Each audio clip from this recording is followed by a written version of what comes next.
네, 2025년 새해가 밝았고요. 1월 2일 오늘은 2025년의 첫 거래일을 앞두고 있습니다. 그래서 신년 특집을 맞이해서 2025년 우리나라 경제는 과연 어디로 흘러가게 될 것인지 관련한 이야기를 나눠보겠습니다. 오늘 한양대학교 김광섭 교수 모셔보도록 할게요. 교수님 어서 오세요. 네, 안녕하세요. 네, 연말에 엄청 바쁘셨죠? 네, 뭐 다 바쁘시듯이 저도 좀 바쁘게 연초에도 살았습니다. 바쁘실 것 같은데요. 네, 연말 여기저기서, 연초에 네. 또 뭐 전국도 이러하고 네. 예, 경제도 좀 이 배경처럼 좀 흐리고 예, 흐린가? 이거 되게 맑게 할 건데. 구름이 많아요. 자, 우리 네. OUB 담당자분 이거 구름 말고 조금 더 밝게 네. 좀 수정을 해주시기 바랍니다. 네, 그러다 보니 네. 참 많은 기업들이 고민이 많습니다. 맞습니다. 어떻게 대응해야 될까? 뭐 정부도 마찬가지고요. 네.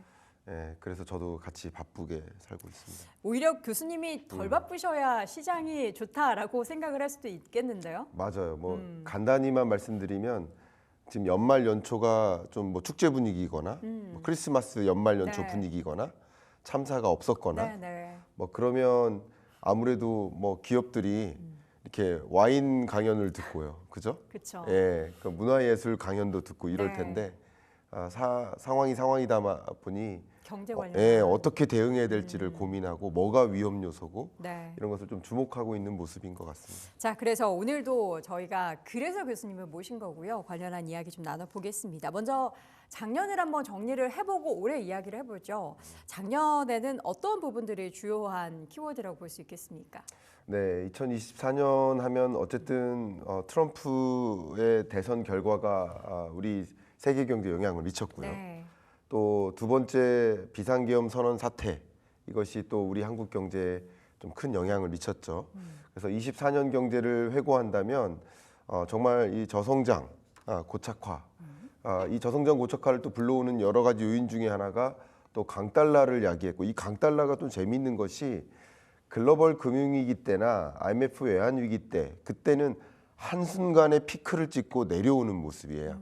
그러니까 세계 경제가 깜짝 놀라는 그런 모습 속에 안전자산 선호 현상으로 치닫는 모습인데 24년 11월부터 추세적으로 점증적으로 강달러 현상으로 옮겨지는 모습 그러다 보니까 우리 많이들 걱정했었던 엔캐리 청산 우려가 있었는데 네. 엔캐리가 아니라 원캐리가 진전됐던 거죠. 한국에서 돈이 빠져나오고 비트코인에 대한 열풍, 미국 주식에 대한 열풍 그게 한국 경제를 회고한다면 돈이 많이 빠져나간 그런 국면 이렇게 정의하면 어떨까 생각합니다. 네, 빠져나간 돈은 거의 이제 미국 쪽으로 흘러갔다라고 해도 과언이 아닐 것 같은데 네. 일단 그러면 작년은 일단은 흘러간 해니까 올해에 대한 이야기를 해보자면 2025년 전 세계 그 IMF에서는 올해 세계 경제 성장률을 3.2%에서 3.0%로 하향 조정을 했습니다. 네. 물론 미국만 보면은 워낙에 좋긴 하지만 전 세계를 통틀어 봤을 때는 저성장 국면이라는 것은 우리가 간과하지 않을 수가 없는 거잖아요. 네. 지금 여러 가지 인터뷰에서도 보니까 교수님께서도 2025년을 항복점이라는 표현을 쓰셨던데 이게 네. 어떤 뜻이죠? 항복점? 네, 항복점이라는 제가 매년 이제 경제전망서를 쓰다 네. 보니까 그 해를 어떤 점으로 표현하고 있어요. 그럼 그 점들을 이으면 이제 네. 선이 되니까. 네, 네. 근데 2025년을 어떻게 표현해 볼까요? 여기 보시는 그래프처럼 코로나19 이전까지의 세계 경제 성장률이 3.78% 정도 됩니다. 네. 근데 2023년부터는 세계 경제가 3.2% 언더로 내려옵니다. 그러니까 성장률이 아예 레벨 다운되죠. 네. 다만 여러분께 한 가지 먼저 강조하고 싶은 것은 이 그래프 보여주시는 것처럼 경제 위기는 2020년과 같은 모습인 거예요. 그러니까 많은 분들, 저도 이제 기업의 총수나 회장님들을 만나봬도 네. 2025년 경제 위기 온다. 그러니까 숫자는 저렇게 찍히는데 실제 예. 체감하는 것은 마이너스라는 거죠. 말씀을 드려보면 너무 좋은 네네. 질문이신데 많은 분들은 경제 위기 올 거라고 이렇게 생각하시는 거예요. 네. 그냥 왜냐하면 많은 유튜브나 언론에서 경제 위기 온다 이래야 뭐 몇백만 조회수를 조회수 가져오니까 때문이다. 그래서 이제 그것에 더 많이 노출되어 계신 거예요. 근데 네. 중요한 것은 경제 위기 올 거라고 가정하고 의사결정 내리는 것과 저성장이 고착화될 거야라고 가정하고 의사결정 내리는 건 완전히 다르죠. 그렇죠. 경영 전략도 그렇고 재테크 투자 의사결정도 완전 다르죠. 네. 그러니까 보시는 것처럼 2020년이 말 그대로 팬데믹 경제 위기였고 글로벌 금융 위기 때도 그렇게 움푹패입니다. IMF 외환 위기 때도 움푹패이고요. 그게 경제 위기인 거고요. 2025년을 가리켜서 IMF도 월드뱅크도 OECD도 그 어떤 국제기구도 국내 어떤 경제 연구 기관도 경제 위기로 전망하고 있는 것은 아니다. 그러니까 저성장 고착화다. 근데 제가 항복점이라고 표현한 것은 과거의 고성장을 영영 못할 것 같다. 그러니까 우리 세탁소에서 옷을 맡기면 이 철사로 된 옷걸이에 옷이 오잖아요. 네. 그 옷걸이를 이렇게 살짝만 힘주면 다시 제자리 돌아가죠. 네. 예. 근데 많이 힘주면 완전 구부러지죠. 그래서 예전의 상태로 돌아갈까요? 아니 비슷하지만 우글우글하죠. 그렇죠. 네. 예전의 상태로 못 돌아갈 만큼의 강한 힘이 주어졌을 때 그 힘을 항복점이라고 하거든요. 물리학에서 네네. 그 단어를 가지고 와서 2020년 팬데믹 이후 뭐 전쟁과 초긴축과 이런 일들을 겪고 나니까 예전의 상태로 아예 돌아가지 못한다. 그러니까 저성장으로 굳어져 버린다. 그런 의미로 약간 작가적 감성으로 항복점이라고 표현했었던 겁니다. 한국은행 우리나라의 경제 성장률을 보면 사실 더 답답합니다. 전 세계 그 평균이 3%인데 우리나라는 지금 한국은행이 올해는 1.9%, 내년에는 1.8%라는 경제 성장률을 예측치를 내놨는데 저는 사실 이것도 달성할 수 있을까 싶어요. 제가 한 가지 조심스럽게 말씀드리면 정확히 10시 반 네. 우리 기획재정부의 올해 오늘 오늘 10시 반 기획재정부의 경제전망치가 발표됩니다. 그래요? 원래는 1월 말일 날 발표하려다가 이 애도 기간이다 보니까 뭐 여러 가지 것들을 고려해서 오늘 발표하기로 돼 있는데 그 기재부의 경제 전망과 그리고 경제정책 방향을 발표하는 거예요. 그런데 한국은행의 기존 전망치가 2025년을 1.9%로 전망했었는데 그게 11월 말 전망치입니다. 근데 12월 동안 소위 좀 많은 일들이 있었죠. 그런 것들도 이제 반영하다 보면 이 2%대는 당연히 어렵겠다. 그리고 한국은행의 기존 전망치 1.9%도 좀 낙관적인 전망치다라고 볼 수 있겠어요. 그래서 높아야 1.8, 낮으면 1.5 수준으로 더 한국 경제 성장률 전망치를 하향 조정할 것이다라고 의견을 좀 드려봅니다. 그러니까 경제 성장률 1.9, 1.8도 맞추면 다행인 거고 이거보다 더 실질적으로는 낮게 나올 수 있다라는 것을 우리가 염두해야 된다라는 그렇습니다. 거죠. 예. 정말 답답하기만 합니다. 경기 상황도 이렇게 좋지 않기 때문에 국내 투자하시는 분들은 올해도 그 한숨을 거둘 수 있을까 싶긴 한데 그렇지 못할 것 같습니다. 작년에는 미국 주식 투자 규모가 173조를 넘어섰다라고 하죠. 이게 정말 절대적인 수치로 봐도 엄청난 규모인데 올해도 결국에는 또 미국 시장으로 자금 쏠림이 나타나게 될까요? 네, 그 부분 제가 의견 드리겠습니다. 국민연금도 우리 기금운용본부가 물론 지금 전주에 있지만 기금운용본부가 운용하고 있는 전체 기금이 1,000조 원이 훌쩍 넘습니다. 약 1,300조 가까이 되는데요. 그중에 절대적인 비중 35%가량을 미국 주식으로 갖고 있습니다. 한국 주식은 한 17, 18% 요 정도 갖고 있습니다. 근데 24년 한 해 예를 들어서 한국 주식, 한국 채권, 또 미국 주식, 미국 채권, 그리고 뭐 그밖에 여러 다른 간접 투자 이렇게 포트폴리오를 갖추고 있는데 유일하게 플러스인 게 있습니다. 뭐죠? 그게 미국 주식입니다. 그렇죠. 나머지는 마이너스입니다. 다만 전체적으로 플러스냐 마이너스냐 플러스예요. 플러스죠. 나머지가 마이너스지만 미국 주식만 강한 플러스였기 때문에 미국 포트 비중이 높았고 적었으면은 그것마저도 어려웠죠. 있었겠네요. 미국 포트 비중이 높았고 미국 해당 그 자산 포트폴리오 부분의 수익성이 한 19% 됐기 때문에 나머지가 예를 들어서 마이너스 1%씩 찍었더라도 전체적으로는 플러스를 기록했습니다. 그러니까 이렇게 돈의 이동의 현상을 들여다보면 한국 경제에 좀 실망한 거, 한국 정치에 실망한 거, 그리고 한국 경제에 대한 더 부정적인 전망, 그러니까 돈이 빠져나가는 거죠. 그러니까 세계적으로 그런 모습이고 그게 또 강달러를 야기하고 강달러를 야기하니까 또 캐리 트레이드가 벌어지는 거죠. 그러다 보니까 미국 주식이 상승했는데 글로벌 금융위기 직후에 세계 주식시장 시가총액에서 미국 시가총액이 33% 정도 됐었어요. 비중이 엄청나게 늘어난 예, 거군요. 근데 지금 한 55%까지 올라왔죠. 미국 비중이요? 네, 미국 비중이요. 30%도 많았는데 네, 많았는데 50% 이상까지 올라왔다고요? 예, 33에서 55%까지 치고 올라왔습니다. 와. 그러니까 세계적으로 주가가 미국을 중심으로 굉장히 강하게 상승해 왔다. 그럼 그 배경이 무엇일까를 봐야 돼요. 네. 그러니까 미국으로 주식 비중을 늘린다는 거예요. 국민연금조차. 그럼 다른 기관이나 해외 주식 투자자들도 그러면 그 미국 주식 중에 어떤 기업에 주로 늘릴까요? 바로 테크 기업이잖아요. 그렇죠. 그럼 그 테크 기업들은 현재 어떤 지출을 계속 늘릴까요? 그러니까 단적으로 테슬라가 매출액 기준으로는 세계 10위 안에 못 들잖아요.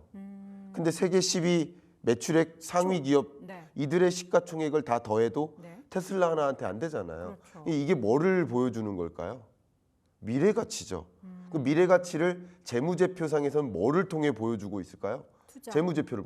그렇죠. R&D 투자입니다. 근데 이 테크 기업들, 시가총액 상위 기업들의 이 R&D 지출액을 보면 네. 각 기업의 R&D 지출액이 우리나라 한 해 총 R&D 규모보다 커요. 그러니까 계속 미래 가치를 보여주고 있어요. 네.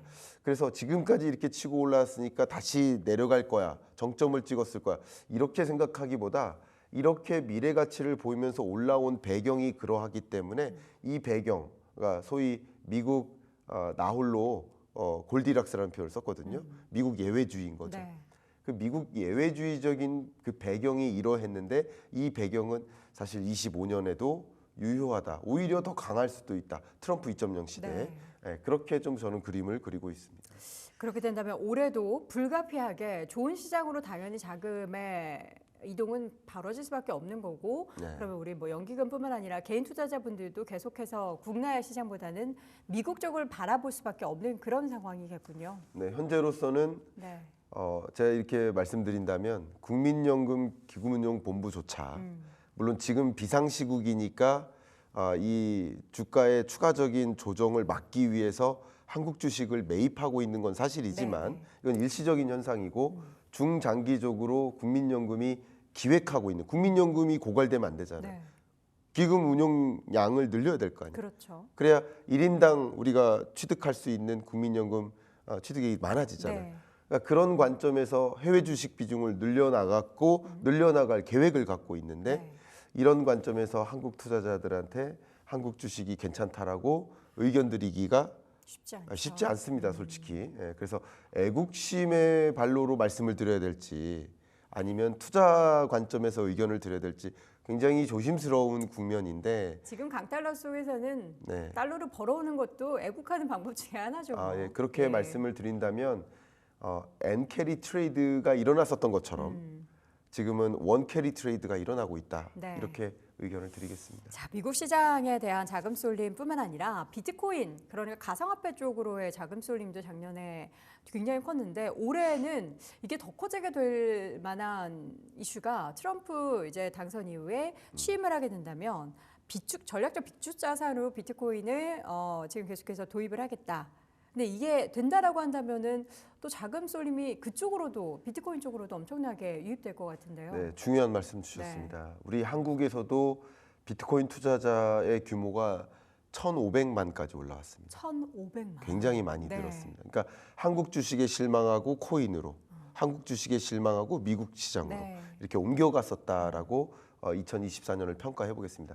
다만 24년 말에 FOMC 회의 때 네. 파월이 굉장히 기자회견 중에 강한 메시지를 던졌었죠. 그렇죠. 기자가 질문했습니다. 전략적 비축 자산으로 구축할 수 있는가를 질문하지도 않았어요. 그렇게 했을 때 어떤 효과가 있습니까? 이렇게 질문했는데 그럴 수 없다라고 얘기를 했어요. 선을 파월은. 완전 긋죠? 그럴 수 없다는 것은 파월 입장에서는 현재 법의 기초에서는 그것을 보유할 수 없다라는 의견을 준 거예요. 근데 제가 방금 국민연금을 예를 들었는데 네.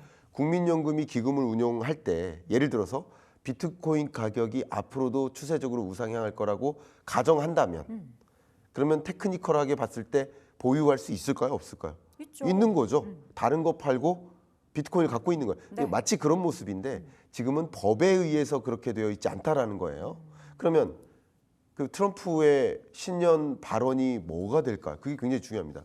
1월 20일 날 트럼프가 만약에 전략적 비축 자산으로 구축하기 위해서 비트코인을 갖추기 위해서 제도 개편을 하겠다. 연준법을 개정해 나가겠다. 그리고 지금 현재 레드 수입이잖아요.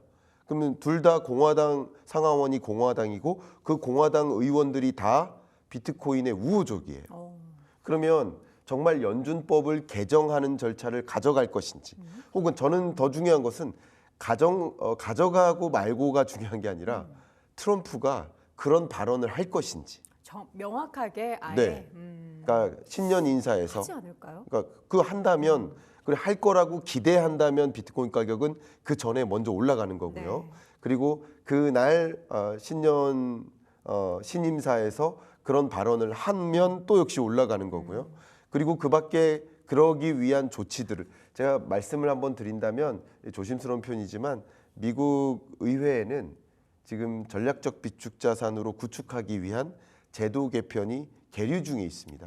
네, 현재 트럼프 이슈와 관련 없이 계류 중에 있습니다. 네. 그게 긍정적으로 전개되면 뭐 당연히 투자자들은 좀 그쪽으로 움직일 것이고 아니다라고 생각한다면 더 빠지겠죠. 근데 현재는 연준 의장 파월의 의견에 좀 기초해서 좀 조정됐었던 거라고 저는 해석을 하고 싶습니다. 비트코인 관련해서는 그 취임사를 통해서 명확하게 어떠한 발언을 트럼프 당선인이 하게 될지 여부도 그렇습니다. 굉장히 관건이 될 네. 것 같습니다. 미국 얘기 나왔으니까 이제 금리 얘기를 안 할 수가 없습니다. 12월 FOMC에서는 금리 인하 향후에 올해 같은 경우에는 4회를 예정을 했었는데 그걸 이제 점도표상에서 2회로 네. 낮춰 잡았습니다. 가장 큰 배경에서는 이제 인플레이션이 다시 한번 고개를 든다라는 건데 미국의 경제 그리고 통화정책 시나리오. 근데 저는 봤을 때 사실 이 금리 인하를 2번으로 낮춘 게 우려할 만한 상황이 아니고 그만큼 미국 경제가 강하다라는 반증이 아닌가라는 네. 그런 생각이 들었거든요. 네, 너무 중요한 말씀 주셨어요. 계속 제가 중요한 이야기를 하고 네, 있네요. 지금 다 중요한 질문만 다 네. 역시 명 MC답게 이렇게 해주셔서 네. 저도 25년을 네. 지금 처음 방송에서 말씀드릴 그렇죠. 때 네. 좋은 자리인 거라고 생각이 감사합니다. 됐습니다.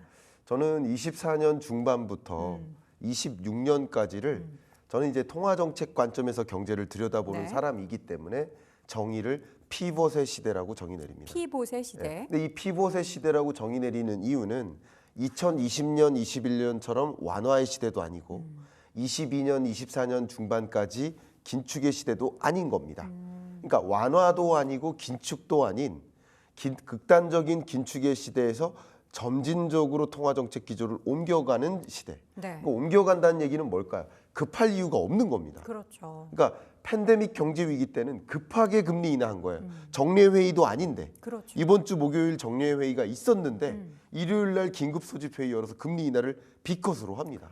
그리고 이번 주 목요일 날 와가지고 3, 4일 만에 또 B컷으로 금리 인하를 하죠. 그러니까 그게 급격한 금리 인하, 경제 위기 상황에서. 네. 근데 지금의 금리 인하를 안 하겠다는 것은 목표하는 중립금리를 찾아 전진적으로 금리 인하하겠다. 여기 점도표 보고 계시지만 네. 목표하고 있는 그 중립금리가 3% 정도다라고 보시면 좋아요. 그럼 3%의 목표 금리를 향해서 점진적으로 급할 이유 하나 없이 신중하게 이 금리 인하했다가 인플레가 다시 재발되는 것도 맞고 그리고 너무 높은 금리를 상대적으로 유지했다가 추가적인 실업자를 만들 필요도 없이 네. 적절하게 물가와 고용을 지켜보면서 신중하게 통화정책 기조를 가져가겠다.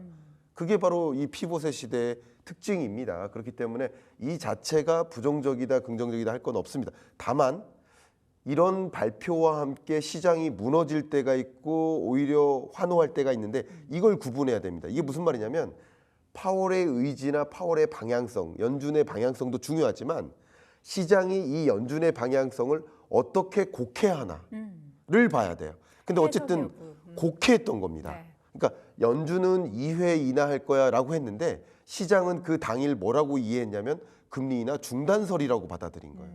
그럼 금리 인하 중단설이라고 시장이 해석하고 있네. 그러면 일시적인 조정은 피할 수 없는 겁니다. 그렇죠. 예, 그것을 이제 구분하시면 됩니다. 그럼 일시적인 조정 후에는 금리 인하 중단설이 아니네. 한 번은 인하하겠지. 또 2번은 인하하겠지. 네. 다시 바뀝니다. 점도표에 맞게 바뀝니다. 지금 현재 페드워치 보시면 2번 인하로 다시 기대치를 올렸어요. 시장이. 네. 시장의 마음을 말씀드린 거예요. 그러니까 파월의 마음과 시장의 마음을 구분하셔라.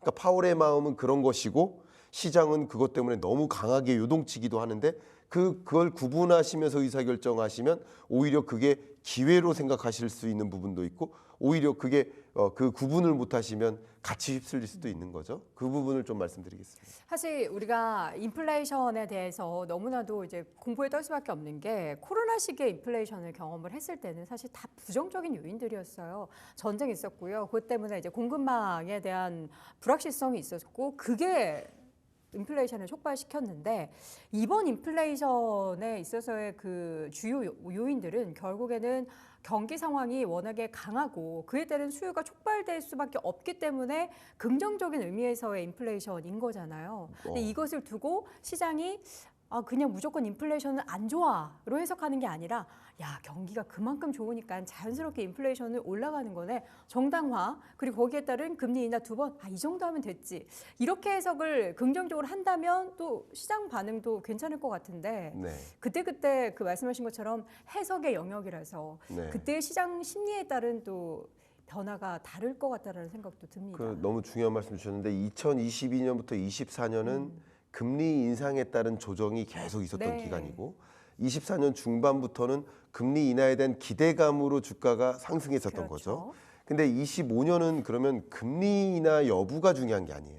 이제는 실적인 거예요. 그렇죠. 그리고 관전 포인트가 물가가 아닌 겁니다. 오히려 고용과 경기 판단인 네. 겁니다. 그런 관점에서 미국 경제 여전히 탄탄하네, 노랜딩이네, 뭐 소프트 랜딩도 아닌 것 같네. 네. 이렇게 해석될 만한 지표들이 계속 발표된다면 그만큼 미국의 주요 기업들의 실적이 평균적으로 개선되고 있네, 오히려 더 증가하고 있네, 이렇게 이해하실 필요가 있겠죠. 네. 그러니까 금리에 투자를 한다, 유동성에 투자를 한다라고 하는 시점이 있고 경기에 투자를 한다. 그럼 경기에 투자를 한다는 얘기는 실적 기대에 투자를 한다라는 그렇죠. 거잖아요. 그러니까 그렇게 여러분이 의사결정하시는데도 뭐를 더 중요한 관전 포인트로 두실까? 네. 이렇게 좀 차이를 갖고 있었으면 좋겠습니다. 네, 미국은 결국에는 사실 뭐 그렇게 크게 우리나라 대비해서 걱정할 부분은 없는 것 같은데 우리나라 특히나 이제 경제에 대해서 또 한국은행의 그 금리 결정에 있어서는 굉장한 고민이 있을 것 같습니다. 지금 뭐 탄핵 정국에 강달러에 트럼프가 또 관세를 또 어떻게 부과하게 될지 모르는 이 불확실성이 노출돼 있는데 우리나라 금리 정책은 일단은 이례적으로 지난번에 금리 인하를 단행을 했어요. 네. 선제적이었죠. 그렇습니다. 제가 그 부분 말씀드리겠습니다. 네. 이례적이라는 표현을 저도 썼었습니다. 그 당일날도. 네네. 그러나 이거는 조금 예우해드린 표현이죠. 예우요? 예, 예우. 한국은행 총재를. 네. 왜냐하면 해서는 안 되는 표현이라고 저는 생각합니다. 아, 왜냐하면 금리 인하가 필요한 이유도 있어요. 이 내수 부진을 보면 금리 인하가 필요한 거예요. 그렇죠. 근데 금리 인하도 필요할지 모르지만 금리를 인하하면 안 되는 상황이 있는 거예요. 지금은 바로 강달러죠. 네. 그러니까 1,400원대 후반을 향해서 그 원달러 환율이 치솟는 국면에 이례적으로 금리 인하의 필요성을 먼저 발언하는 것은 저는 위기의식을 상대적으로 못 갖는 것이다. 강달러를 더 부추기는 격이다. 네. 라고 저는 생각을 하고요. 금리 인하를 1월에 한다 하더라도 1월 한국은행의 금통위가 있습니다. 네. 1월에 금리 인하를 한다 하더라도 굳이 원달러 환율이 치솟는 국면에 25년에 금리 인하를 할 거라고 예고하듯이 안 하던 표현까지 할 필요가 있을까? 그게 또 다른 강달러의 요인이지 않았는가 하는 생각을 또 합니다. 그런 관점에서 물론 금리 인하가 필요한 이유들이 있습니다. 저도 그 부분에 공감합니다. 네. 우리 한국 경제적으로 봤을 때 이 강달러 기조가 좀 꺾이면 금리 인하가 필요하다고 생각합니다. 그러나 이 강달러가 지속되고 있는 국면에 금리 인하를 단행할 것이라고 예고를 하면 추가적인 강달러를 야기하고 외국인 자금은 더 빠져나가요. 그러니까 이런 것들이 더 위험 요인으로 만들어질 텐데 내수 경기 진작을 위해서 1월에 됐을 때 1월 후순이 됐을 때 원달러 환율이 나름 안정화된다면 그때 금리 인하를 결정할 수 있는 것이지 왜 원달러 환율이 치솟는 국면에 선제적으로 그런 표현을 했을까 하는 그런 부분에 대한 저는 개인적으로 소외가 있습니다. 일단은 네, 말씀해 주신 것처럼 내수 진작이나 워낙에 지금 자영업자들의 힘든 그런 상황들이 연출되다 보니까 금리 인하로 인해서 급한 불을 끄겠다라는 그런 관점도 있는데 우리는 길게 놓고 장기적인 관점에서 봤을 때 특히 이제 그로 나서 실제로 달러 원 환율은 더욱더 위로 네. 올라갔거든요. 길게 봤을 때는 이게 마냥 좋은 것은 아니다라는 생각이 들긴 합니다. 자, 이 부분 첨언 조금만 더 네, 드리겠습니다. 한국은행 총재 자리에 있으면 이렇게 쉽게 말씀드리기 어려울 수도 네, 있고요. 네. 고민할 것들이 굉장히 많아요. 그런데 시중금리가 너무나 높게 유지되다 보니까 그런 발언을 통해서 시중금리를 먼저 하향 안정화시키고자 하는 의지가 있었다라고 평가합니다. 그래서 내수 경기 진작과 자영업자 경기를 회복시키기 위해서 그런 발언을 했고 그런 필요성을 제기했을 거라고도 생각됩니다. 네. 다만 이런 현안과 원달러 환율의 강한 흐름, 강하게 상승하는 흐름, 이게 같이 야기되는 국면에서는 적절한 것이었는가 하는 생각을 하는 것이지 여러 가지 면에서 저는 금리 인하가 어쨌든 우리 한국 경제는 필요한 요소라고는 생각합니다만 네. 그걸 굳이 선제적으로 할 필요가 있었나 하는 생각을 하기도 합니다. 자, 그러면 환율 잠깐 이야기를 하자면 네. 결국에는 지금 1,470원 선을 돌파한 달러 원 환율이 1,500원 시대 오는 것은 시간 문제라고 보시겠네요. 네, 의견을 드리면 1,500원 원달러 환율의 상방은 열려 있다, 열려 있다라고 의견을 드리고요. 네. 다만 강달러 뉴노멀, 그러니까 1,400원대의 강달러 뉴노멀이 더 지속될 거라고도 생각합니다. 다만 1,500원대를 찍고 올라갈 가능성보다 네. 오히려 원달러 환율이 1,400 초반 혹은 1,350원을 향해서 하향 안정화될 가능성이 더 높다라고 의견을 드립니다. 네. 그러니까 이것은 뷰가 다른 거예요. 굉장히 중요한 포인트입니다. 의견을 드린다면 지금 원달러 환율이 치솟은 그 배경은 미국 경제는 강하고 한국 경제는 점차 약화되니까 펀더멘털의 격차 때문에도 그랬고요. 미국은 금리 인하 안 할 것처럼 얘기하는데 우리는 더 적극적으로 금리 인하 할 것처럼 얘기하니까 이것도 역시 원달러 환율을 강하게 만드는 요인이고요. 지금 정치적 리스크라든가 또 이런 국가 애도 기간이라 여러 가지 것들이 원화를 좀 던지고 달러를 갖자 하는 움직임을 가져온 거예요.